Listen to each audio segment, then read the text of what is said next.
Hello and welcome to the Ride Like a Mother podcast. Today we have a guest, Lea Riddell, here. Hi, Lea. Hi, guys. And of course, as always, you have your hosts here, myself, Carolyn, and Shelby Stewart. And today we're talking about nutrition. And that's why we have Lea on the podcast today, because she is a nutrition and wellness expert, equine nutrition, I should say. And, but it all kind of is a little bit similar. Anyway, she works at Elders Equine. And so why don't you start off by telling us a little bit about how you found yourself in your career in equine medicine? For sure. Well, first of all, thank you guys so much for having me. It's always really nice to be able to, put information out into the horse community and share it with our community here. And I think especially with podcasts, the reach sometimes is a little bit further, which is really nice. So thanks for having me. But I'm from Winnipeg, and from a really young age, I've been horseback riding. I'm a city girl, but I got into horseback riding lessons, and I competed in a lot of dressage and stuff when I was younger. And then I did lots of volunteering. I knew I kind of wanted to go into veterinary medicine, but wasn't 100% sure, which way I was going to go, small animals or horses. But I actually had the opportunity to volunteer with Dr. Bell, who was at Elders at the time, even before I got into vet school. And that really kind of, reeled me in, kind of seeing what he did day to day at the practice. So I went to vet school in Saskatoon, and then knew I was going to want to stay in equine medicine in general. So I stayed at the vet college and did an additional year-long internship just working with horses, and then a 3-year internship after that, residency after that. That included a master's program, along with a residency, which allowed me to become board certified in equine practice. So I worked there for a little bit after my residency, and now I'm kind of full circle back at Elders, which has been really fun. That's so cool. It's a lot of school. It's a lot to get where you are today. A lot of school. Yeah, it was a lot of time. Yeah, it's paid off, and I'm quite pleased where I am. But yeah, it's a lot of work. Mm-hmm. I'm happy to be done studying. So let's get right into it, and let's focus on some equine nutrition. So there are so many attributes that go into keeping your equine partner in the best health, along with ourselves too. But for them, tell us a bit about how to keep your horse safe and healthy, especially when you're transitioning from our Canadian off season to the competitive season in the spring, summer, fall. For sure. Yeah. I think, all the seasonal changes are always really important to keep in mind, and of course, like you said, right now we're headed into spring. So I think there's a couple of really important things. Nutrition is a huge one. And that will help you, of course, often in our winters, it's too cold to be doing, a whole bunch of riding. So most of these horses haven't been, exercised in a very long time, or at least not to the level that, we hope that they will be in the spring and summer. So to help develop those muscles, give them the nutrients and calories and everything that they need to perform, it is really, important to keep nutrients in mind. So I think one of the first important things to talk about is a lot of the time our source of forage, hay, grass, those kinds of things, transitions from being strictly hay in the winter to, more of a pasture kind of style in the summer. Because of course, with the warmer weather, everything starts growing. So a lot of our horses are transitioned onto, more of a grass. So I think the first thing is, especially with conditioning is important, of course, but I think it's important to keep in mind if you are moving your horse, from hay to grass, that can be hard on some of them. That's a big change in how they're digesting those products. And so, you don't want them to, if you're trying to get them back into work, we don't want them to be, having any kind of GI upset, that might kind of interfere with your ability to train them the way that you need to, right? So, slowly transitioning them over into the grass, if that's, something that your horse does, I think is really important. Short periods of time at first, supplementing with hay, and then more slowly, kind of transitioning. Compared to people, for example, it's like you've been eating kind of salad all winter, and then you've got a big cake to jump into with all the sugars of the grass in the summer. So it doesn't seem like it, but it is a big change from a nutrient kind of perspective. So that's kind of the first big thing I think is important, especially just weather related changes. Other things that are really important is your horse, of course, across the winter, if they haven't been worked as hard, they're not burning as many calories during that time, right, as they would be if they're exercising, 5 to 6 days a week. So a lot of these horses, you need to keep in mind, what percentage of their body weight were they eating in the winter, and what are they going to need to be able to, expend more energy and have them burn some more calories. So most of our horses are fed kind of around 1.5% of their body weight per day in feed. That's kind of, a regular kind of maintenance for a lot of our horses. That's what's generally recommended. And so when you're moving into, this kind of more exercise, more calorie burning, you might be looking at increasing that volume a little bit. So of course we don't want to, bombard them with calories and go overboard, but certainly something to keep in mind, as they're getting into that program, that their energy requirements are going to change, and they will likely require a little bit more feed than they did, when they were just living the sedentary, winter lifestyle. And so those are, big things. And of course, every horse is different, especially with nutrition. Lots of them respond to different things very differently.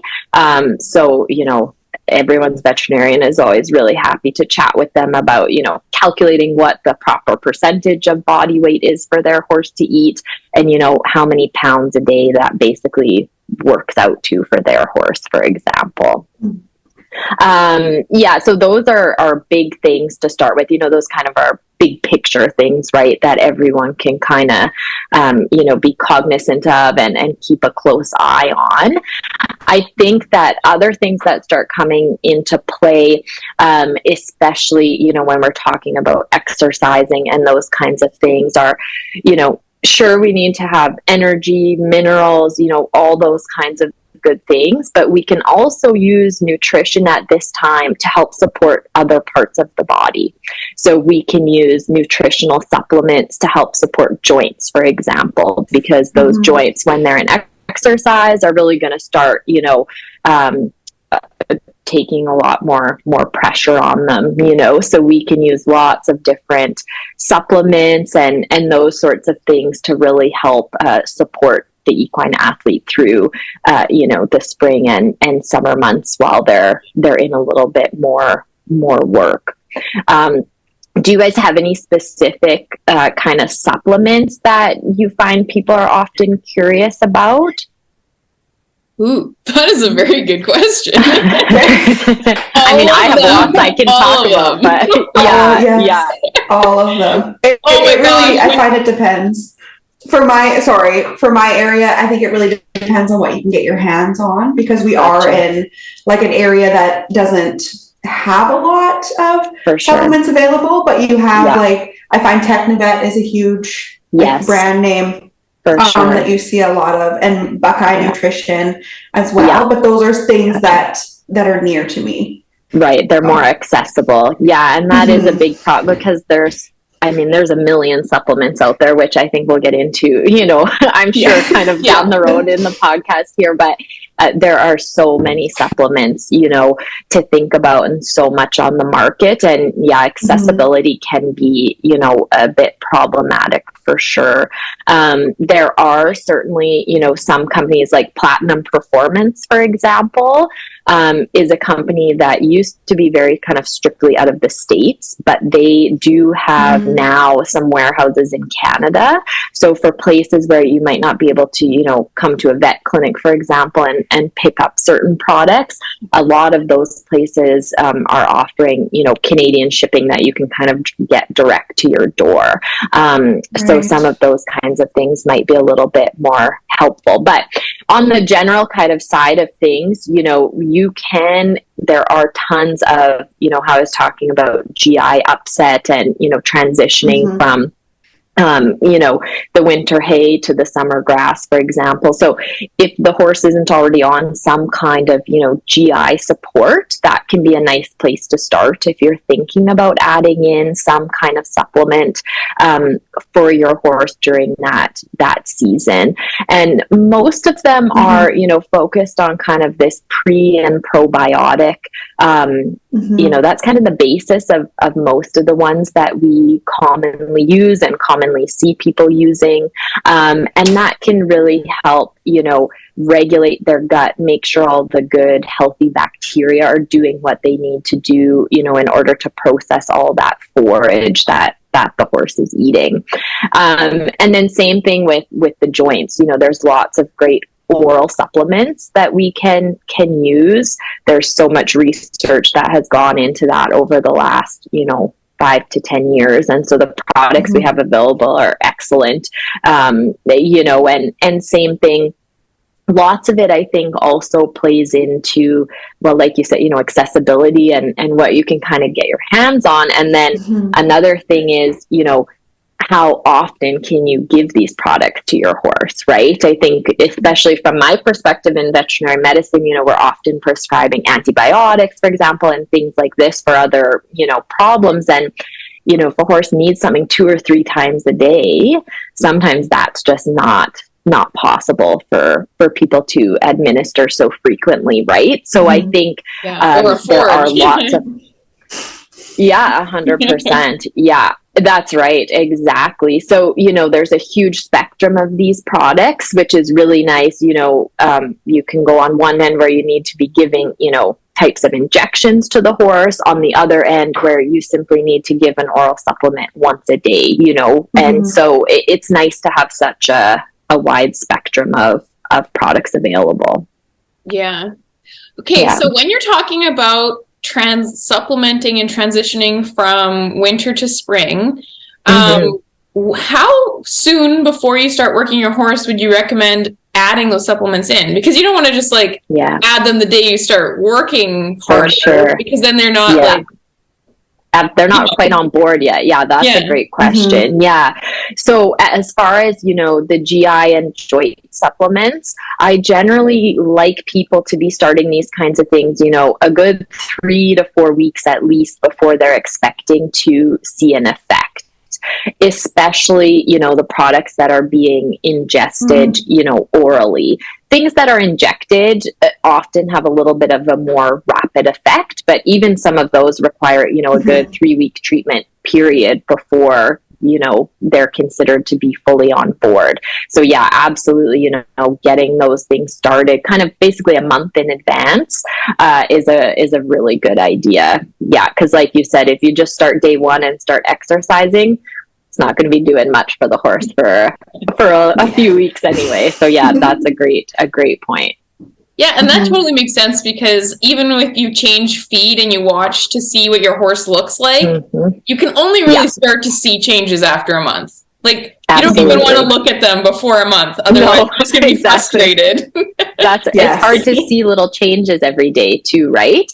And I think people, with everything, with changing their feed, if you're trying to put some muscle on and some condition, or if you're trying to see the effect of a supplement or something you're using, absolutely, it's easy for me to say, wait a month, but it's hard to wait that time, and it's hard to see those small changes over such a long period when you're looking at the horse every day.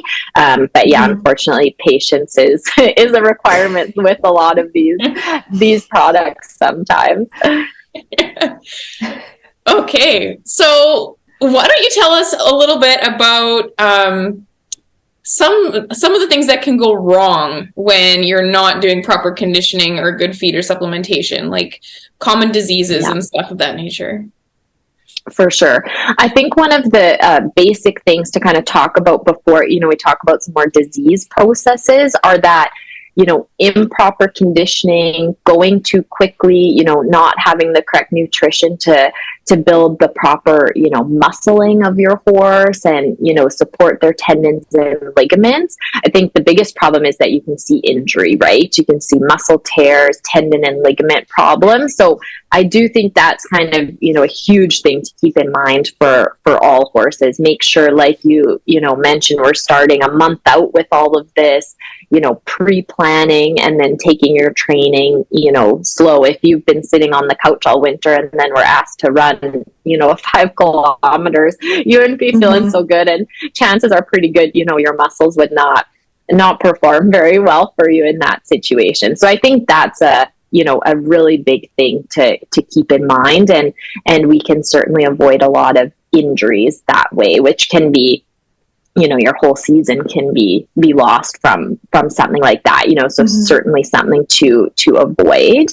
I think some major things, especially, in this area and on the prairies that we see are things, especially, like we talked about kind of right at the start, going from winter to spring and summer where they haven't had access to grass and all of a sudden they have this, luscious grass that looks wonderful and is full of great nutrients, is easy for them to digest and chew and all that great stuff. But unfortunately, the grass contains a ton of sugar, especially early in the spring and summer when it's first starting to grow and is quite short. And so one of the big things that we see is laminitis happening, in the spring and summer, regardless of, how fit the horse is or how good their conditioning is. So transitioning them too quickly or allowing them too much access to those sugars can cause laminitis, even if the horse is otherwise completely healthy, no other underlying kind of diseases or anything like that. So, keeping that in mind and making sure that they're not allowed, really quick access when they haven't been on it for a long period of time can really help avoid, those kinds of things. And I think, any horse person would probably agree that tendon injuries, ligament injuries, laminitis, are some of the most difficult things to deal with and take a long time to correct and cause a lot of discomfort for the horse. So avoiding those things is really nice. And then on, so that's kind of for general, healthy horses that can happen to kind of, any horse. And then I think it's important, well, really all over Canada, kind of North America, there are tons of horses that are dealing with metabolic type diseases. So the big one in horses that lots of, our patients have as kind of an underlying condition is something called equine metabolic syndrome, which is basically an insulin resistance problem, that's similar to type 2 diabetes in people. And same with another disease called Cushing's. And that is,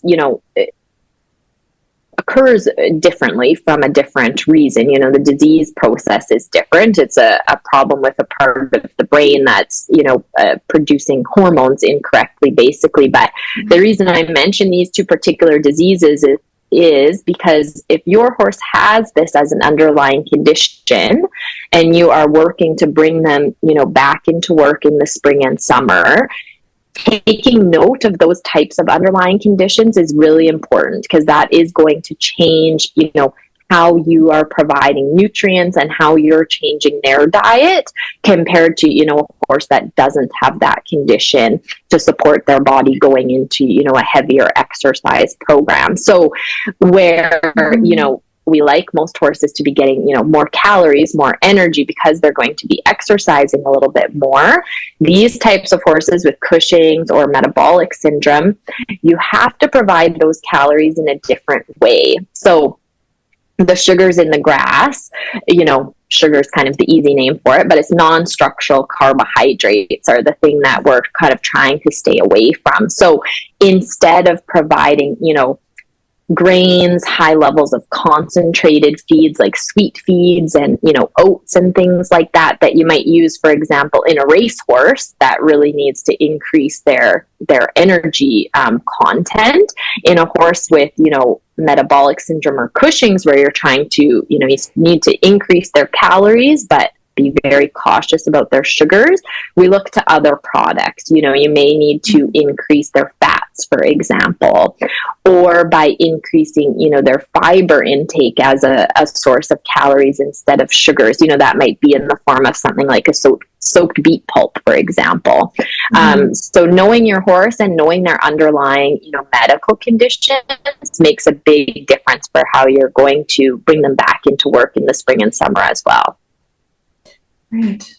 Oh, so many things to watch for. It's a lot to watch for. It is. It seems, off the bat like a very simple, thing to do, doesn't it? To increase calories, of course, sure, provide some joint supplements. It seems very simple kind of at the, the base of it. But really, when you kind of start digging into each individual horse, the needs are quite specific. Yeah. Absolutely. Yeah. So when it comes to these diseases and conditions, what are some things you can either monitor physically or even mentally with your horse and watch for to stay on top of your horse's needs and prevent these conditions and diseases from happening? For sure. I think a big thing that, most owners can kind of keep in mind and do on your own and kind of really help to keep track of the horse, especially with, coming into the spring. And those are our, big concerns, are the laminitis, the metabolic syndrome, the Cushing's disease, are to monitor their body condition score. So I think that, most people maybe have, or maybe not, have seen this, scale of body condition. So generally when your veterinarian comes out to the farm, for any time, even your spring vaccines, a dental float, anything like that, one of the things that we're doing is checking the body condition score. And what that means is we're assessing basically, what's the muscle content, fat content, those kinds of things in your horse's body in kind of a simplified manner. And so there are lots of really nice, links online and stuff like that to teach you how to body condition score. But basically we're on a scale of 1 to 9, 1 being, very skinny, very emaciated, and 9 being, that's kind of the far end of the metabolic syndrome where they've developed, too much fat cover, and that can be, potentially problematic because they can develop, laminitis, things like that from that. We want our horses to kind of sit somewhere between 4 and 6. So a 4, for example, to kind of give everybody, an idea of what that generally might look like, is a really fit racehorse, is a 4 generally. Can you see their ribs a little bit? Sure. But that's because, they really generally don't have, any kind of fat buildup anywhere. They're just all muscle, right? They're very, very fit. So that's kind of a nice, 4. And then most of our other disciplines kind of sit somewhere between a 5 and a 6. So that means you can't see their ribs, but you can feel them very easily.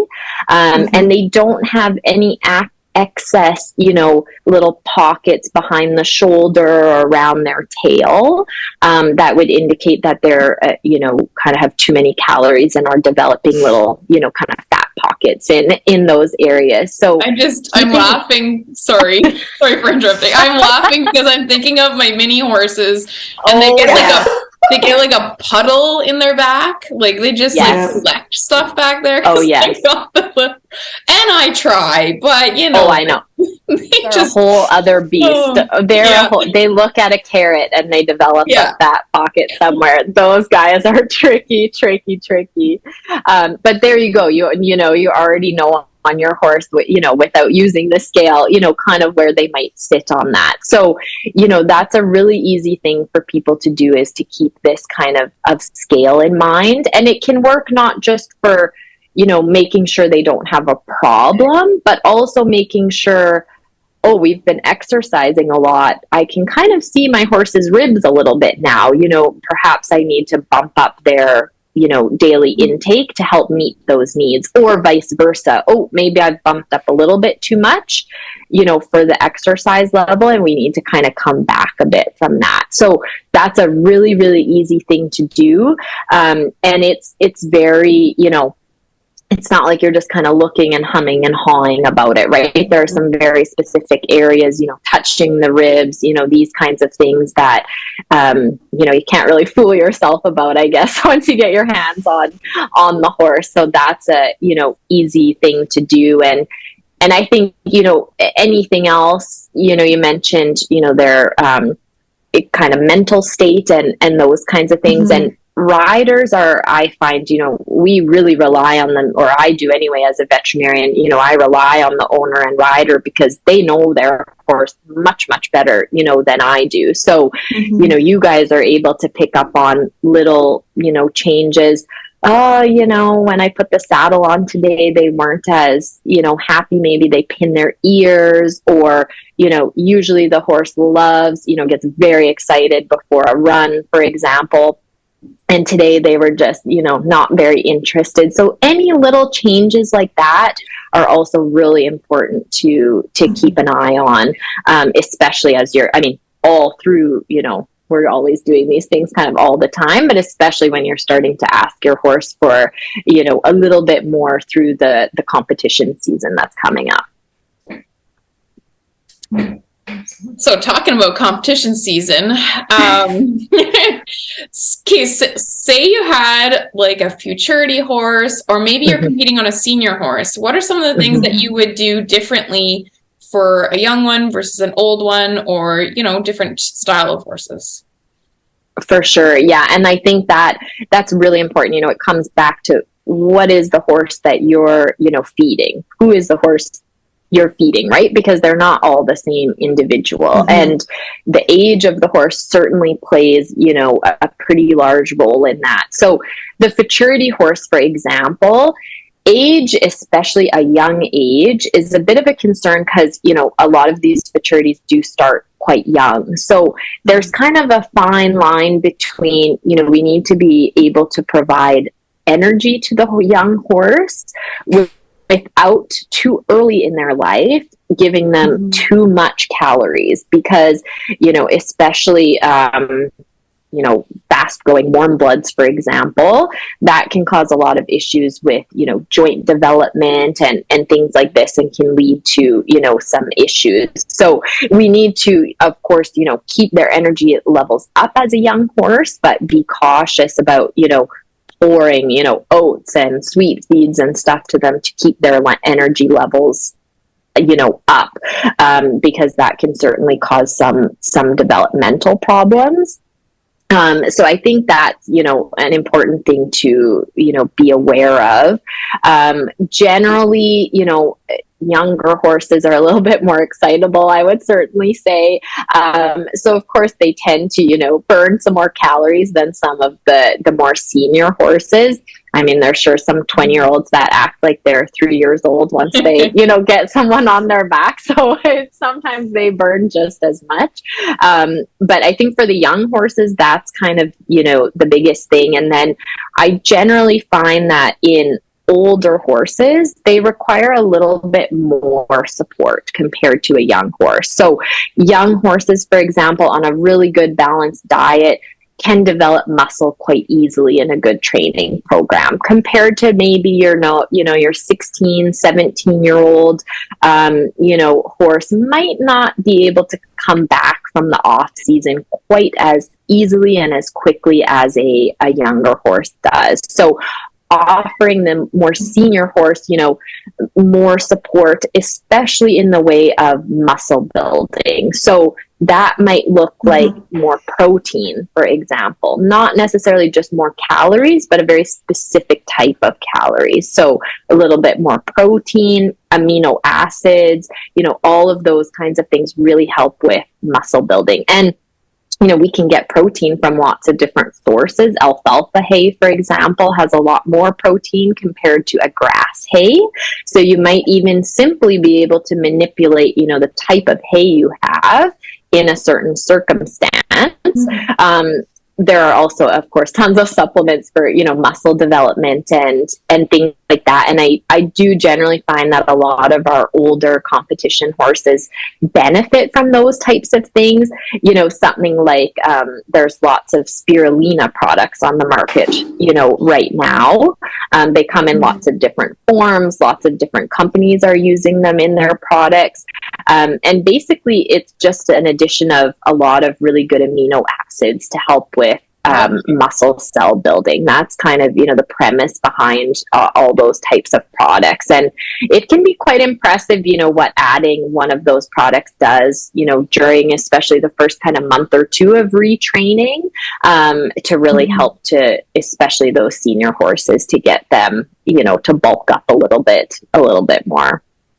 Yeah. And I mean, we already talked on joint supplements a bit, but I think especially in the older horse, chances are pretty good that they're arthritic, whether or not, it's causing them any obvious, lameness or anything. Chances are they're a little bit stiff for sure. They maybe take a bit longer to warm up, for example.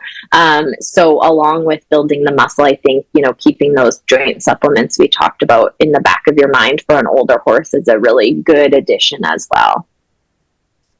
Absolutely. And while we are on the topic of supplements, we all know that as a horse owner myself, we can over and under supplement horses very easily. For sure. So what are some common mistakes that you see as a veterinarian that horse owners make day to day? Yeah, I think that horse owners these days, I mean, we're all in a wonderful position because there is so much available to us now, which is really nice. It makes things, accessible. Like we talked about, there's products that are less expensive, more expensive, lots of different options for people.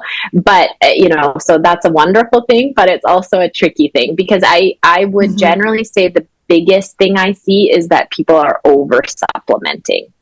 So over supplementing doesn't necessarily mean that you are going to harm your horse. Most of the levels of, vitamins, minerals, even the joint supplements, it takes a lot of those products to, truly cause an overdose, for example. But things in the equine world are, they're not inexpensive.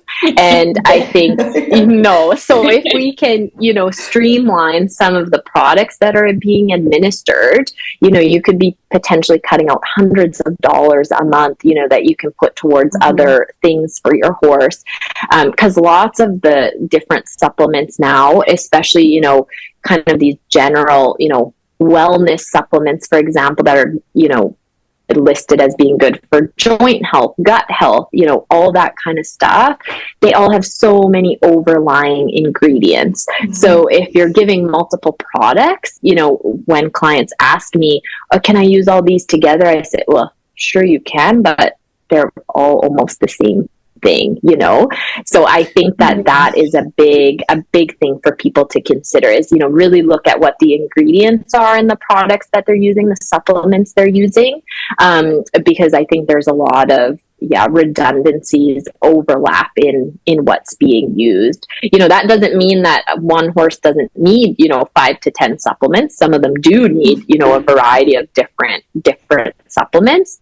But knowing really what's in each of them, I think is really, really important to, save yourself from, basically using things that you might not necessarily need to. And I know I said, overdosing is very difficult, and it is, but there are cases, that are reported. Things like, vitamin D or vitamin A, for example, overdoses of those types of vitamins can cause, medical conditions, in the horse for sure. So it's unusual, but I think it is, important with how many supplements are on the market that it's just really important to know what's in every one, because if one has this much, vitamin E, for example, and the next one also has some, and the next one also has some. Well, now you have 3 times, the original dose that you thought you were giving to your horse, which they probably don't need. And things like vitamin C, for example, that's kind of, a more recent thing that we've heard about in the last couple of years that people are supplementing for.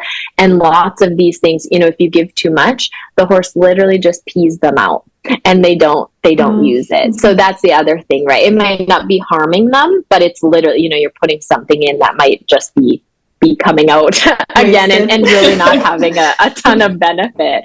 So I think that's the biggest thing I see for sure. That makes sense. I mean, we all want to just take care of our horses to the nth degree. So sometimes it be like a little overkill. Exactly. Yeah. It's not necessarily a bad thing. It's just, I think a good way to kind of, streamline your feeding program. Yeah. Okay. So talking about streamlining, how do you figure out what your horse actually needs, what their demands are, and then if your supplements are meeting it or if they're exceeding it? Where can you go to actually figure that out? It's a great question. And the basic answer to that question is that the best thing that anyone can do is get a hay analysis done. And so by getting a sample of your hay taken and sending it away, that will come back with a report of the non-structural carbohydrates, the protein content, different vitamins and minerals, all kinds of things. So without doing a true hay analysis, the rest is really truly kind of an educated guess. Without a hay analysis, you really don't know 100% what exactly is going into your horse's body before you start, the supplements and everything. But I will say, I think it used to be a lot easier to get hay analysis done because the source of hay was a lot more steady. You always had the same person bringing the same hay. The, growing season was great. And in the last, 5 years, things have not been quite that simple. People's hay guide they don't have hay anymore and they have to go get it from somebody else, So that's when, doing a hay analysis just becomes a little bit, less practical, if you will. But that's kind of the main thing. If you really, really want to get into the nitty gritty of exactly what's going into your horse, that's how you have to do it.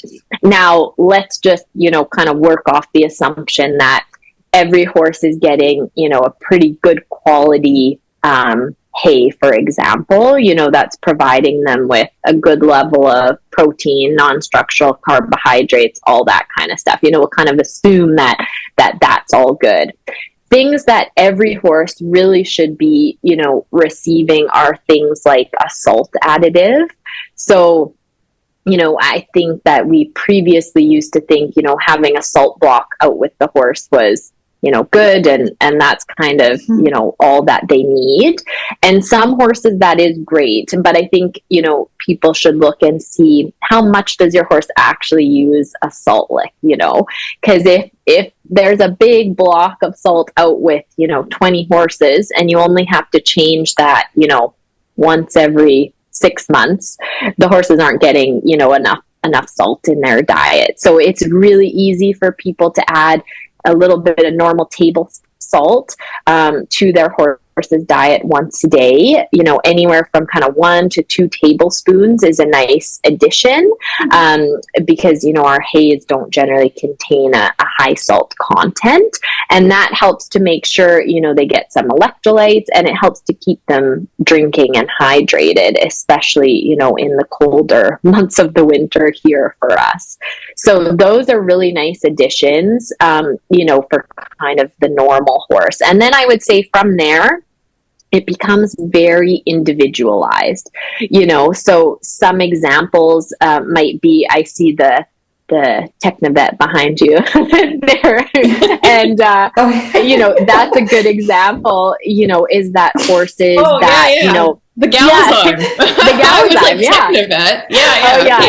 the Galazine. Yeah, so that's a great example. Tons of our clients are using that product. And I think, most of those clients, when they start it, are coming into our clinic and saying things like, they feel that the horse, passes a lot of gas, for example, or their hair coat isn't very shiny, or, their poops have been a little bit runny, for example. So any of those small little changes indicate that there's something going on in the GI tract, and that digestion just isn't quite right. So starting with something like Galazyme, for example, is a great, kind of starting point if you need an addition for something like that. And then there's other horses, let's say they, had some kind of injury, or and they've lost a lot of muscle mass, for example, on one leg, because let's say they had a little fracture or something that they were recovering from. So a horse like that, for example, might benefit from the addition of something like vitamin E, which really helps support muscles and nerves and may help them through, this kind of conditioning to get back into things in the spring and summer. So those are, after kind of you have the base of the good hay, you have the salt, access to water. After that, it becomes very individualized, horse to horse, and what you feel, might be a little off, basically, that a supplement can kind of help with, for example. And other things like younger horses, if you have weanlings or anything like that, there's tons of great, pelleted products that make sure they're getting all the minerals and vitamins and everything they need without all of those high non-structural carbohydrates. So when I was in vet school, I guess, horses with Cushing's and metabolic syndrome or foals that needed to be on, a lower sugar content, those products were quite difficult to find. And now almost every manufacturer, Purina, Master Feeds, Tribute, all of those companies are now doing a really great job of having products that are low in non-structural carbohydrates. So we can add minerals and vitamins, to really any horse without causing any secondary kind of problems. Yeah. Wow. Yeah, I mean, we could talk for literal hours, about every case. They're so specific. But those are kind of, the basics. And then I think, it's important, well, especially for us, if anyone ever has any questions, of course, about, this is kind of what I think's wrong with my horse. Do you have an idea of a supplement that, might help? We're always happy to consult and answer those questions, because the market is massive and there are so many products and it can be very confusing, so we're always really happy, to kind of help people and steer them in a good direction, depending what they feel is kind of going on with their horse. Absolutely. And I feel like as a person, I am heavily influenced by others. So if I go to a jackpot and I'm like, wow, their horse looks amazing, what do you do? Yes, for sure. Yeah. Go straight to like supplements and not the fact that they've been riding their horse and, doing all those good things as well. 100%. Well, and that is a good point. True. You could give your horse every joint supplement in the universe, have them on the best hay program ever. And if they're not, in a good exercise program, they'll have a nice hair coat and their joints will feel good, but that's kind of as far as it will go. So it all, it is really important to kind of combine it all together for sure. Yeah. Absolutely. Yeah. Wellness is the full package. That's right. That's exactly right. Yeah. So I have been writing notes this whole time. If you see me look down out in podcast land, you wouldn't have seen me, but I have been. But how can other listeners get a hold of you if they need some further assistance with their own horses? For sure. Yeah. So they can reach, any one of us, and me specifically, certainly through Elders Equine. That's generally the easiest place to, get in touch with me. I'm sure you guys will be able to post my email address. I can give that to you guys and you'll get that up, and people are, welcome to shoot me an email if they have any questions about specific products. If they prefer to call the office, our receptionist will always be able to, get you in touch with one of us and, have you leave a message on our voicemail, and we'll be happy to, answer your questions and get back to you. Cause we can easily eat up an hour of time, and, it feels like you barely get to kind of break through the surface of nutrition, cause it's just such a giant topic, these days, but it's an important one for sure. Yeah. Well, it's nice that we've got to go over like an overview, because sometimes you get so specific on one product that you don't you never get to talk about the whole picture. That's right. So this is a really nice conversation for that. I sure appreciate it. Yeah, absolutely. I'm happy to. And I think that's very true, because there's so many supplements, like you said, people kind of get focused on the supplement and forget that, oh, maybe I just need to, increase the protein or increase, the actual calorie content or a little bit of fat, so there are those very basic things that can really, become very handy and easy to change, right? In a lot of situations as well. Yeah. Well, I know what's on my to-do list now. Get the hay tested. Yes. We need to have like a follow-up call where we like check in, like, so did you test your hay yet? Yeah, do your hay analysis, send it to me, and then we'll do a follow-up. There you go, and then you can tell me what all the analysis actually means. Exactly. Yeah, that's right. Well, deal. Yeah, you're on.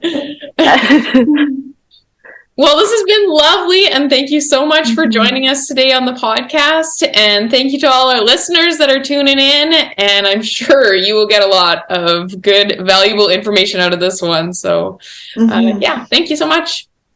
Thank you guys for having me, and anyone, feel free to reach out with any questions. I'm always happy to chat about nutrition or anything else.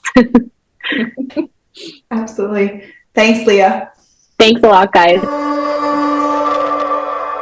All right, thanks everybody for listening to the Ride Like a Mother podcast. I hope that the knowledge suits you well and that you can take it to your community. You can find us on Instagram and Facebook. So hit that subscribe button. And we would love your support. And you can show that support by leaving us a review on your podcast platform or sharing this episode with somebody you think might find it interesting and valuable. We meet here every Thursday, same time, same place. And we will see you at the next jackpot.